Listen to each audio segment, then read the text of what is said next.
आप सभी को नमस्कार। आप लोगों के मन में एक सवाल चलता रहता है कि टेस्ट सीरीज लगाना चाहिए या नहीं लगाना चाहिए।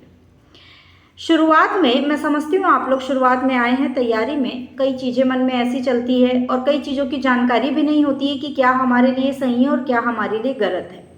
शुरुआत में मेरी भी स्थिति कुछ ऐसी ही थी और शुरुआत में जब मैं ओवर कॉन्फिडेंस होकर खूब एग्ज़ाम देती थी तो हमेशा कुछ नंबरों से एग्ज़ाम रुक जाया करता था। और फिर उसके बाद मैंने पेपर का जब एनालिसिस किया, एग्ज़ाम जब नहीं निकल रहे थे तो उसके बाद जब मैंने पेपर का एनालिसिस किया तो एक चीज़ मेरे को समझ में आई कि एग्ज़ाम में मेरे को कठिन प्रश्न बाहर नहीं कर रहे हैं, एग्ज़ाम में मुझे आसान क्वेश्चन बाहर कर रहे हैं। ऐसे क्वेश्चन जो मुझे सामान्य सी बुकों में, जनरली जो आपके पास है दूसरों के पास है, सामान्य सी बुकों में भी मिल जाते थे। तो कुछ ऐसे सामान्य से प्रश्न थे जो मुझे बाहर कर रहे थे। और जब मैंने पूरे पेपर का और अच्छे से एनालिसिस किया तो मैंने ये देखा कि जो कठिन प्रश्न हैं वो मात्र 10 से 15% होते, हद से हद 15%, कहीं कहीं अगर थोड़ा सा लेवल कभी बढ़ जाए एग्ज़ाम का तो 20%। ठीक है, तो वो जो है वो आपको बहुत ज़्यादा बाहर करने की क्षमता नहीं रखते। आप बाहर होते हैं सामान्य से प्रश्नों से और आपकी छोटी छोटी गलतियों से। ये जो गलतियां हैं ये आप अपने जीवन में तब करते हैं जब आपको सही सलाह नहीं मिलती। सही सलाह कहने का मतलब ये है कि आपको लोग सही जानकारी नहीं देते, कोई कुछ बोलता है, कोई कुछ बोलता है, कोई कुछ बोलता है और आप हर दूसरे तीसरे चौथे व्यक्ति की बात लगातार सुनते जाते हैं। आप किसी एक पर भरोसा नहीं करते। तो ये आपके जीवन की सबसे बड़ी गलती है, क्योंकि अगर किसी एक को आप फॉलो कर रहे हैं तो पूर्ण रूप से फिर आप उसको फॉलो करें। हाँ, अपनी बुद्धिमत्ता का इस्तेमाल आपको जरूर करना है। ऐसा नहीं कि जिसने जो बोल दिया, अब कोई कह रहा है कि आम अमरूद है तो ऐसा नहीं हो सकता कि आम अमरूद है, वहां पर आपको अपनी बुद्धिमत्ता का भी इस्तेमाल करना पड़ेगा। ठीक है, तो इस आधार पर जो आपसे कुछ गलतियां होती है एग्जाम में, जिनकी वजह से 2, 4, 5 नंबरों से आप बाहर हो जाते हैं, जैसा कि मेरे साथ भी हो रहा था, इसका एक समाधान ये निकला कि मैं टेस्ट पेपर नहीं लगाती थी। सबसे बड़ी गलती थी मेरी कि मैं टेस्ट पेपर नहीं लगाती थी। मैंने पढ़ा, रिवीजन किया और मैं एग्ज़ाम देने चली गई। तो मुझे आती हुई चीज़ भी मुझसे कई बार क्या होती थी, गलत हो जाती थी। फिर वो मध्यम वर्ग टाइप के क्वेश्चन हो चाहे सामान्य क्वेश्चन हो, कई बार मुझसे आती हुई चीज़ें गलत हुई है और फिर बाद में मुझे पछतावा कि यार इसका तो ये था, ये तो वो तो फिर एग्ज़ाम हॉल के बाहर निकलने के बाद की यही कहानी होती है। एग्ज़ाम में नहीं कुछ पता होता और एग्ज़ाम के बाहर आओ तो ऐसा लगता है पूरा पेपर आ रहा था हमको। ठीक है, हर किसी के साथ ऐसा ही होता है और हर कोई इसी तरीके से एक्ट करता है, इसी तरीके से अभिनय करने लगता है कि यार मुझे तो ये सब आ रहा था, लेकिन ऐसा नहीं होता।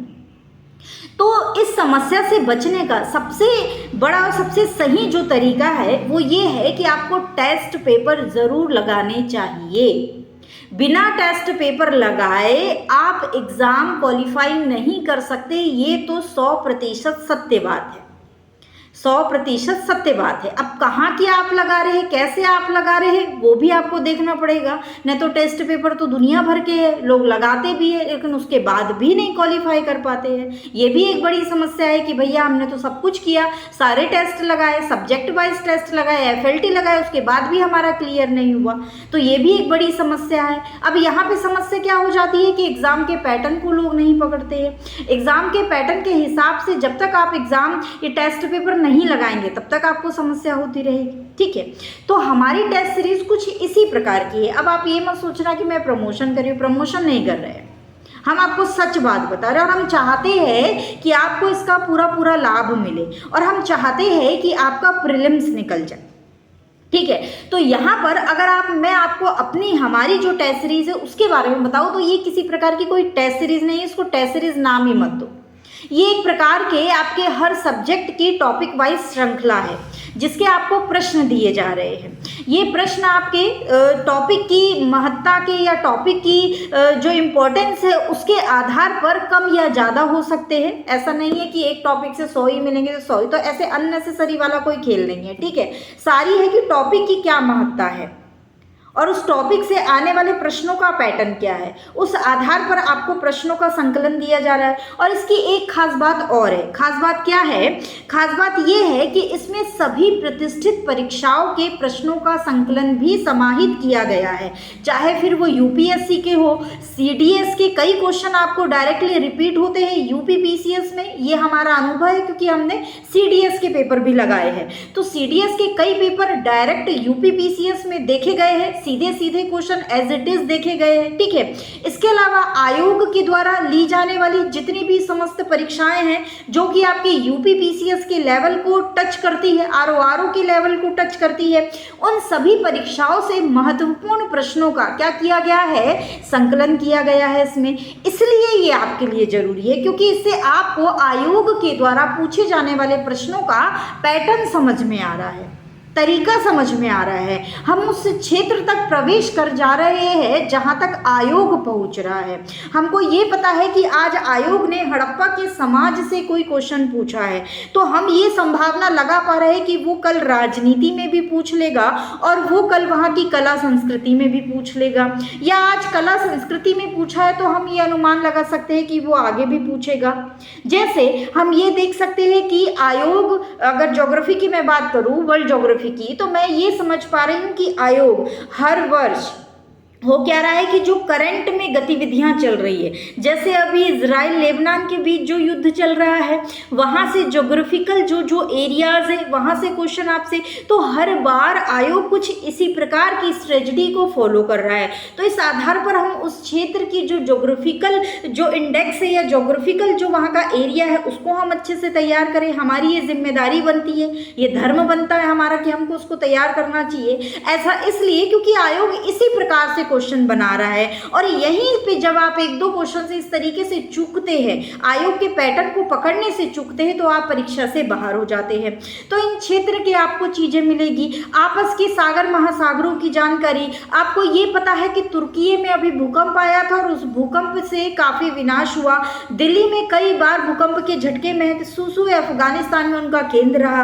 तो भूकंप भी इस बार इंपॉर्टेंट है क्योंकि उससे रिलेटेड हो सकता है आपसे क्वेश्चन आ जाए, और जिन एरिया में भूकंप आया वहां की ज्योग्राफिकल जो एरिया है उससे आपसे क्वेश्चन आ जाए, तो भूकंप के जो तरंगे काम करती है उनसे आपसे क्वेश्चन आ जाए, उनकी तीव्रता का जो पैमाना है उनसे क्वेश्चन आ जाए। तो ये कुछ एरियाज है जो हमको डिसाइड करने होते हैं कि हमारे यहाँ क्या घटनाएं घटित हो रही है और उन घटनाओं के आधार पर किस प्रकार से क्वेश्चन बन सकते हैं। तो इन्हीं सब चीज़ों को ध्यान रखते हुए जो मैंने आपको शुरू में भी कहा कि जो महत्वपूर्ण परीक्षाएं हैं उन सबके महत्वपूर्ण प्रश्नों का संकलन, सबके सब थोड़ा ना उठाने हैं, ऐसा तो फिर पता नहीं समय ही निकल जाएगा, हम कर नहीं पाएंगे, ठीक है। तो महत्वपूर्ण प्रश्नों का संकलन और जो घटनाएं घटित हो रही है उन घटनाओं से संबंधित, चाहे इतिहास हो, चाहे ज्योग्राफी हो, चाहे पॉलिटी हो, उन सब के नए प्रश्नों का संकलन भी आपको इस टेस्ट श्रृंखला में देखने के लिए मिलेगा।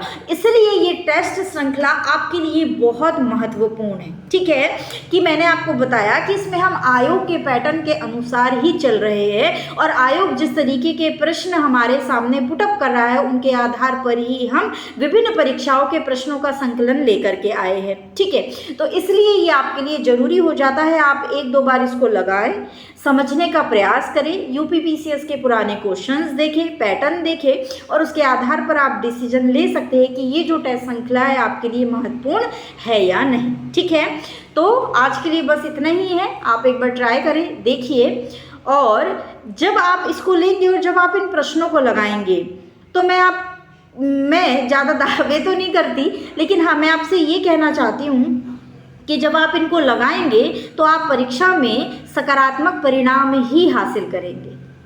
इतनी गारंटी हम ले सकते हैं इस टेस्ट पेपर की कि इससे आपको आपकी परीक्षा में सकारात्मक परिणाम ही देखने को मिलेंगे। आपको इससे कुछ हानि नहीं होगी, बल्कि आपको इसके लाभ ही लाभ नजर आएंगे, लाभ ही लाभ नजर आएंगे, ठीक है। तो इसलिए महत्वपूर्ण है आप सभी इस टेस्ट श्रृंखला में शामिल हो, इसका हिस्सा बने और लगातार अपनी तैयारी को तेज करते रहे, या वो कहते हैं ना कि अपनी तलवार को धार देते रहे, ताकि जब आप युद्ध मैदान में लड़ने के लिए जाए तो आपकी तलवार साएं साएं चले और आपके जो विरोधी है वो क्या हो जाए, मृत्यु को प्राप्त कर जाए। मतलब विरोधी हमारे सामने कौन है, क्वेश्चन है, क्वेश्चन को हमको तलवार चलानी है, क्वेश्चन को पे हमको प्रहार करने हैं, ठीक है। तो जब युद्ध में जाया जाता है तो पहले से तैयार होकर जाया जाता है, वहाँ जा कर के खड़े होकर तैयारी नहीं की जाती कि अब हम युद्ध स्थल में पहुँच गए, अब हम अपनी तलवार की धार को तेज करेंगे। नहीं, आपको पहले से ये तैयारियाँ करनी होती है, ठीक है। जब तक आप बेहतर रणनीति के तहत पूरी तैयारी के साथ युद्ध मैदान में उतरते नहीं है, तब तक आपकी जीत